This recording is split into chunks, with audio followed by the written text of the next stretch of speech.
Hello everyone, welcome to YouTube channel target for IQ।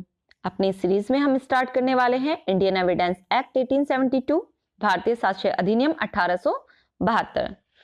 तो इस act को start करने से पहले आज की वीडियो में हम सबसे पहले इसका इंडेक्स डिस्कस कर लेते हैं, ठीक है। क्योंकि कई बार क्या होता है, इंपॉर्टेंट जो क्वेश्चन होते हैं वो इंडेक्स में से भी दिए गए होते हैं, है ना। तो एग्जामिनर क्या करता है कि डायरेक्ट इंडेक्स में से क्वेश्चन पूछ लेता है, ठीक है। वो क्या पूछेगा कि जो चैप्टर 3 है वो किससे रिलेटेड है, चैप्टर 8 किससे रिलेटेड है ना। टोटल चैप्टर कितने हैं, पार्ट में कितने में डिवाइड किया गया है जो एक्ट है।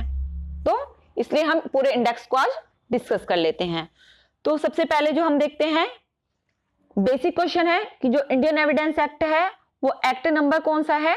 तो जो एक्ट नंबर है वो 1 है, एक्ट नंबर 1 ऑफ 1872। और ये अधिनियमित हुआ, इनेक्टमेंट कब हुआ इसका इनेक्टमेंट हुआ है 15 मार्च 1872 में। कब से? 15 मार्च 1872 में। और इनफोर्स में कब आया, परिवर्तन में कब आया?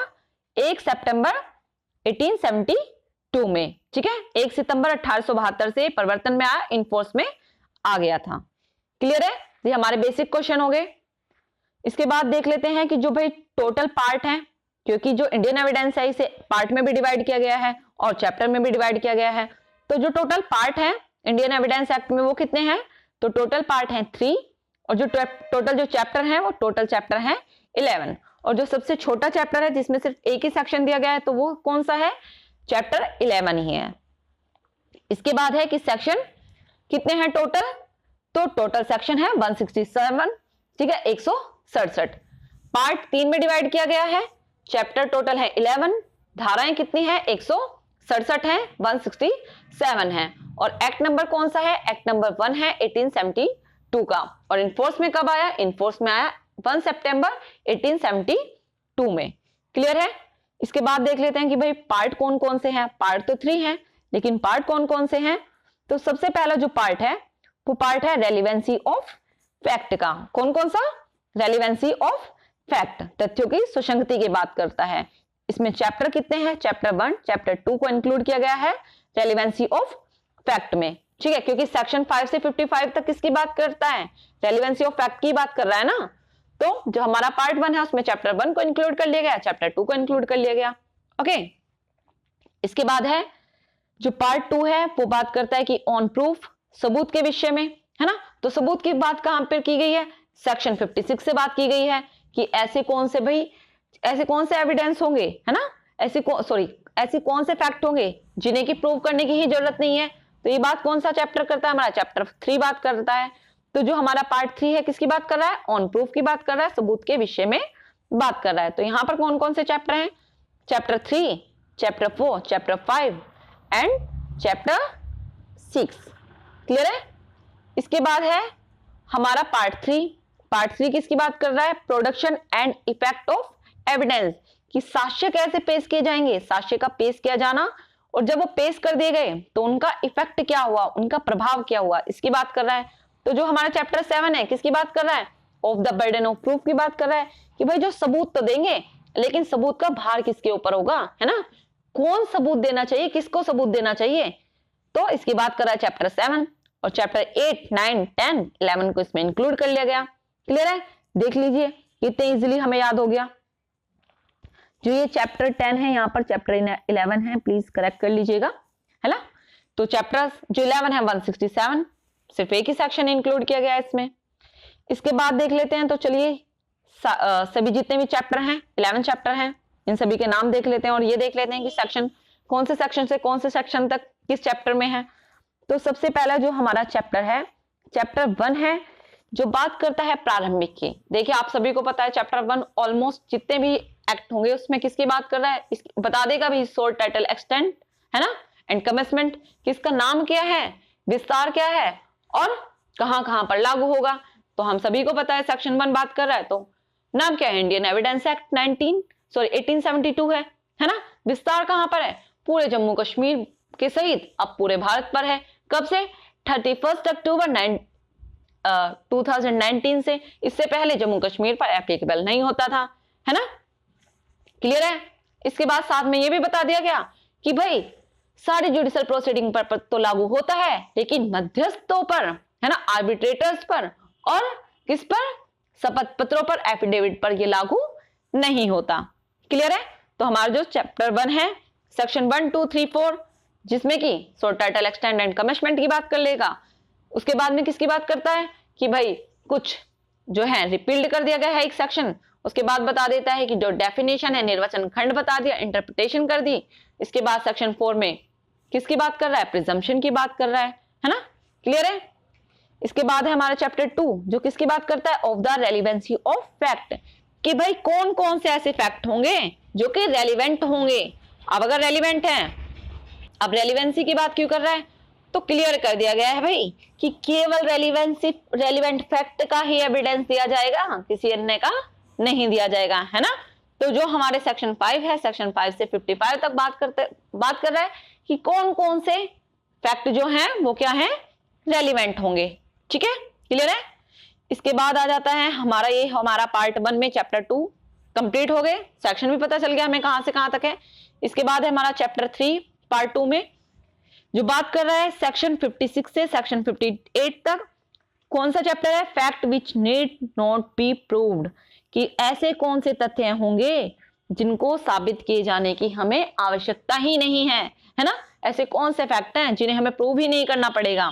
तो सेक्शन 56 से 58 तक ये बात बता दी।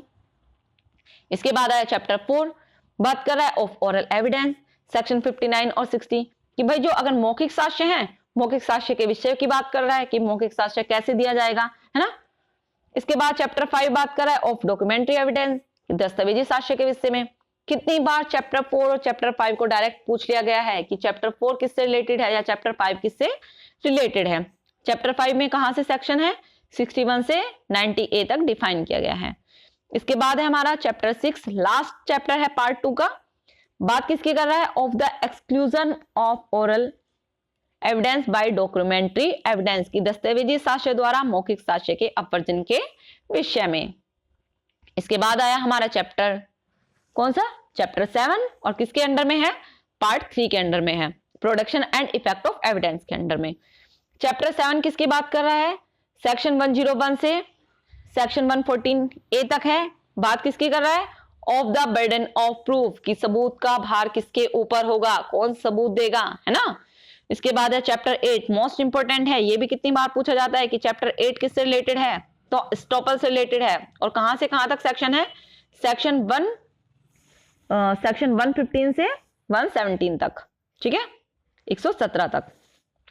इसके बाद है चैप्टर 9, चैप्टर 9 118 से 134 तक बात कर रहा है फिटनेस, साक्ष्यों के विषय में, है ना, कि कौन साक्ष्य दे सकेगा और किस किस को विशेषाधिकार दिए गए हैं। तो इसकी बात कर रहा है चैप्टर हमारा 9। इसके बाद है चैप्टर 10, सेक्शन 135 से 166 तक, of the examination of fitness, कि जब भाई देखिए साक्ष्य तो देने आ गए, है ना, लेकिन उनकी परीक्षा कैसे की जाएगी, तो इसके बारे में बात कर रहा है चैप्टर 10।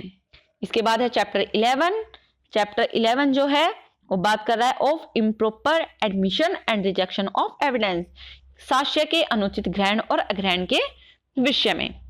क्लियर है? एक बार हम दोबारा से देख लेते हैं। देखिए सिंपली तरीके से देखते हैं। चैप्टर 1 किसकी बात कर रहा है, प्रारंभिक की बात कर रहा है। कोई भी हम एक्ट स्टार्ट करेंगे तो सबसे पहले उसका नाम पता होना चाहिए, है ना, डेफिनेशन पता होनी चाहिए। क्लियर है? तो ये सब हमें पता चल जाता है चैप्टर 1 में। अब अगर इंडियन एविडेंस एक्ट है तो एविडेंस दे रहे हैं, सिंपल बात है ना।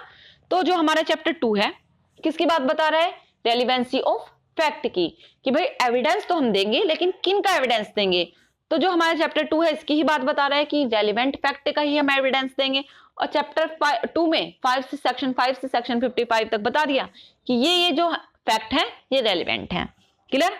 इसके बाद है चैप्टर 3 किसकी बात बता रहा है कि कुछ ऐसे फैक्ट होंगे जिन्हें प्रूव ही नहीं करना आपको। क्लियर है? तो हमें चैप्टर 3 पता चल गया। इसके बाद बता रहे हैं चैप्टर 4 कि एविडेंस कितने तरह के हो सकते हैं, ओरल एविडेंस हो सकता है और डॉक्यूमेंट्री हो सकता है ना। तो चैप्टर 4 बात कर रहा है ओरल की, चैप्टर 5 बात कर रहा है किसकी, डॉक्यूमेंट्री की। फिर चैप्टर 6 कर रहा है बात कि भाई कुछ ऐसी एविडेंस होंगे जिनको एक्सक्लूड कर दिया गया है किसके द्वारा? दस्तावेजी साक्ष्य के द्वारा मौखिक साक्ष्य का अपवर्जन कर दिया गया है। तो ये बात कहां पर की गई? चैप्टर 6 में की गई। फिर एविडेंस तो दे रहे हो, है ना, एविडेंस के बारे में बात कर ली कि सुसंगत भी होना चाहिए, मौखिक हो सकता है, दस्तावेजी हो सकता है, कुछ ऐसे हैं जिनको साबित करने की जरूरत ही नहीं है। फिर लेकिन अब ये भी तो बात आती है कि भाई किसको साक्ष्य देना चाहिए, सबूत कौन देगा, प्रूव कौन करेगा? तो जो हमारा चैप्टर 7 है इसी की बात कर रहे हैं कि भाई सबूत का भार किसके ऊपर होगा। क्लियर है? फिर उसके बाद में जो हमारा चैप्टर 8 आया वो विभंदन की बात कर देता है, स्टॉपल की बात कर रहा है कि भाई अगर तुमने एक बात कह दी है ना, तो तुम उससे मुकरोगे नहीं, तुम पर रोक लगा दी गई है कि आपने एक एविडेंस दिया, एक बात कही, है ना, आपने कहा कि ये प्रॉपर्टी मेरी है, उसके बाद में आप ये नहीं कह सकते कि ये प्रॉपर्टी मेरी नहीं थी पहले और अभी मुझे मिली है। क्लियर है? तो चैप्टर 8 इसकी बात कर रहा है।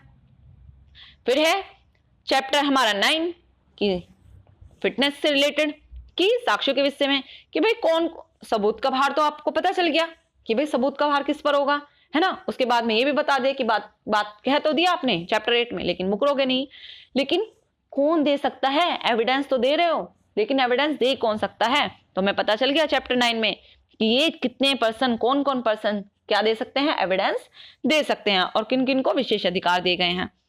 इसके बाद बताया चैप्टर 10 में कि भाई विटनेस भी आ गए, है ना, सबूत का भार भी पता चल गया, लेकिन उनका जो एग्जामिनेशन होगा वो एग्जामिनेशन कैसे होगा? तो जो हमारा चैप्टर 10 है वो इससे रिलेटेड है कि of the examination of witness, साक्ष्यों की परीक्षा के से रिलेटेड है। उसके बाद आया हमारा लास्ट चैप्टर 11, तो किसकी बात कर रहा है कि भाई अगर अनुचित ग्रहण हो गया है ना, या साक्ष्य जो दिया गया, एविडेंस जो दिया गया है वो नहीं लिया गया, प्रॉपर तरीके से नहीं लिया गया, तो उस पर आप न्यू ट्रायल नहीं चलाओगे। कब तक नहीं चलाओगे? जब तक कि उससे अगर वो दिया जाता है ना, अगर वो नहीं दिया गया है तो ना तो कोई प्रोसीडिंग गलत हुई है ना ही जजमेंट पे कोई डिफेक्ट पड़ा है, तो उसके लिए आप न्यू ट्रायल नहीं चलाओगे। ओके, तो ये हमारा कंप्लीट हो गया इंडेक्स। अपने नेक्स्ट लेक्चर से हम सेक्शन 1 से कंप्लीट एविडेंस को डिस्कस करेंगे, बहुत अच्छे से समझेंगे। हमारा एपीओ का एग्जाम भी आ रहा है, बिहार एपीओ का, और ऑलमोस्ट सभी स्टेट में इंडियन एविडेंस एक्ट पूछा ही जाता है क्योंकि मेजर एक्ट है ना। इसी के साथ 2 बातें और ध्यान रखनी है कि जो एक्ट है उसका ड्राफ्ट किसने बनाया था? स्टीफन ने। और इसी के साथ है कि भाई जो इंडियन एविडेंस एक्ट है वो क्या है? लेक्स फोरी है ना। ये क्वेश्चन भी पूछा जाता है कि कौन सी विधि है, किस प्रकार की विधि है, तो लेक्स फोरी विधि है। Okay, thank you so much.